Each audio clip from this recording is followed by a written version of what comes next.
Solapur news 24 मध्ये आपलं स्वागत आहे। आजच्या प्रमुख बातम्यांवर एक नजर टाकूया। माजी नगरसेवक दिवंगत नेते सुनील कामाठी यांच्या पुतण्यावर खुनी हल्ला झाल्याची माहिती मिळत आहे। आनंद कामाठी असे जखमी युवकाचे नाव असून मंगळवारी उशिरा रात्री ही घटना घडली। जेल रोड पोलीस ठाण्याच्या हद्दीत पोटफारी चौकातील लाल बहादूर शास्त्री शाळेजवळ 2 अज्ञात हल्लेखोरांनी त्याला अडवून धारदार शस्त्रांनी सपासप वार केले।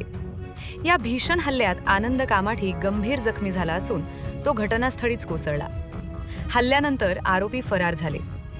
जखमी अवस्थेत असलेल्या आनंदला त्याच्या मित्रांनी तातडीने शहरातील खासगी रुग्णालयात दाखल केले असून सध्या त्याच्यावर ICU मध्ये उपचार सुरू आहेत। दरम्यान 6 महिन्यांपूर्वी झालेल्या जुन्या वादातूनच हा हल्ला झाल्याची प्राथमिक माहिती समोर येत आहे। मात्र या प्रकरणी अद्याप जेल रोड किंवा सदर बाजार पोलीस ठाण्यात अधिकृत गुन्हा नोंदवण्यात आलेला नाही।